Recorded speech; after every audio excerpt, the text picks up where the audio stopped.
The Galloglass were some of the most fearsome mercenaries in history, truly professional, selected carefully only from the strongest, and equipped with head-splitting axes. These warriors decisively shaped Irish history and warfare between the 13th and 16th century. The Galloglass were an elite warrior infantry, both highly effective in battle and well suited for protection duty. Starting off as simple mercenaries travelling from the rough coasts of northwestern Scotland, they evolved into a sedentary class of warriors in Ireland. Their family networks provided all of Ireland with deadly warriors who could easily match English knights. In this video, we explore how contemporary historiography explains who the Galloglass were, what made them so effective, and finally, how they fought.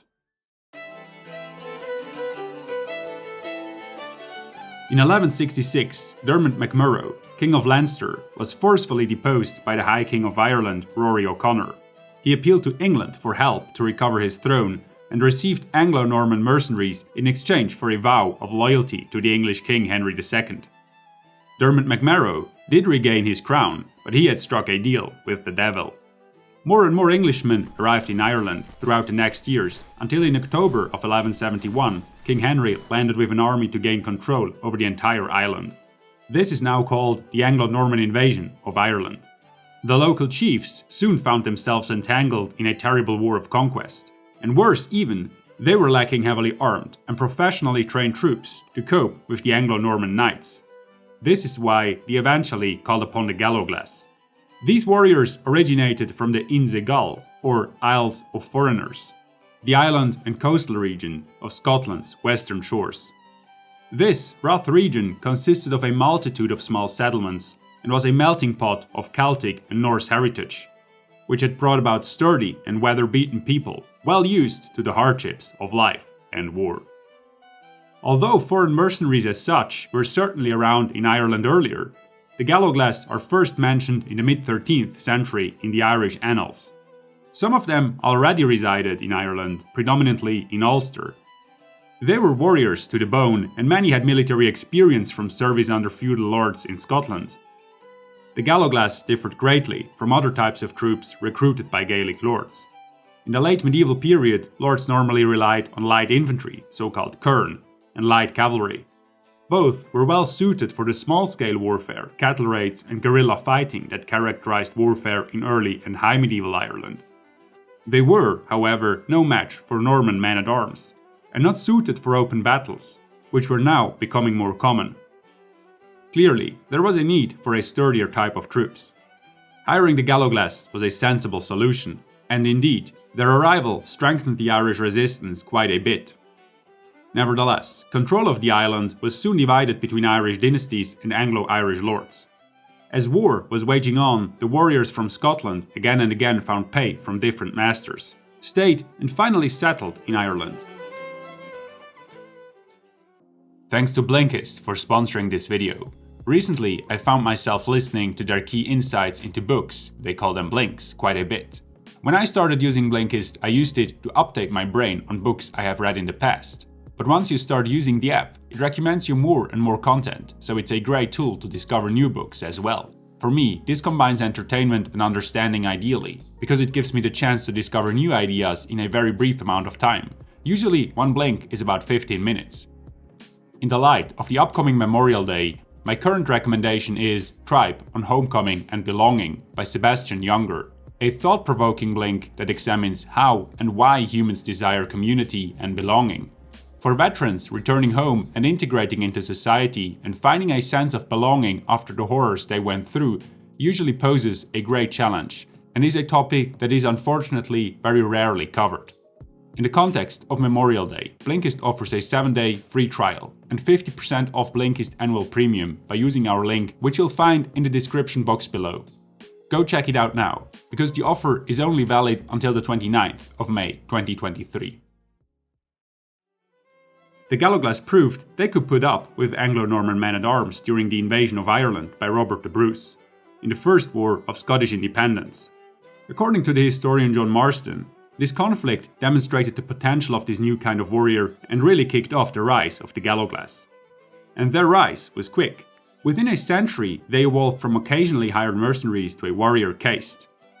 The expert on medieval Gaelic Ireland, Luke McInerney, explains that they were, quote, organized into hereditary professional kindreds, whose branches were settled in various lordships in Ireland. Over time, Galloglass families formed family networks centered around professional military service, became attached to noble patrons, developed an esprit de corps, and began to compete with each other. Their commanders, referred to as constables, became advisors to lords and were granted possessions and land in exchange for their service, similar to other professions in the service of Gaelic aristocracy, for example poets or historians. By no later than 1400, they had become part of the feudal structure and fully integrated in Irish society. From the 14th to the 16th century, the Galloglass were an essential part of almost every military force in Ireland. The demand for such warriors skyrocketed and was adopted by Anglo-Irish lords and finally the English government of Ireland too. Soon every lord had his own contingent of heavy infantry, so that a lord without his own Galloglass was simply not competitive. This tendency proliferated the spreading of the Galloglass kindreds all over the island. The original Galloglass families themselves were soon too few in number to cover such a high demand for elite fighters. According to Gerard A. Hayes McCoy, the historian who laid the foundation of modern Galloglass research, they only supplied the upper echelons of their ranks, as for example the constables. Rank and file of their forces were mainly recruited from the local Irish population, at least after the 13th century. Unfortunately, the historical records of medieval Irish history do not include even a fragment of any Galloglass training manual. So there is really no real evidence of how a recruit would acquire the expertise essential to the practice of his profession. Nevertheless, there must have been a system of training or apprenticeship. In the 16th century, several sources mention things like, quote, their sons learn to be men of war from the age of 16 years and be continually practiced in toils thereof. Or, quote, they live in a kindred, the father instructing the son or brother, and he his cousin or friend. So, the Galloglass were real military families, in which sons and nephew were likely trained in a close-knit environment to become warriors just as their fathers were. Needless to say that this form of training was inherently conservative, which might explain why the Galloglass of the 16th century were still so similar to their ancestors 300 years earlier. At this point, it is important to note that much of what we know about the military culture of the Galloglass is from the English sources written in the 16th century, and thus from an outside perspective. The English poet and writer Edmund Spenser, for example, describes them as wearing a kilted jacket under a shirt of mail, which goes down to the calf, armed with a long broadaxe in his hand. One contemporary image of the appearance of the Galloglass has been created by no one else than Albrecht Dürer in 1521.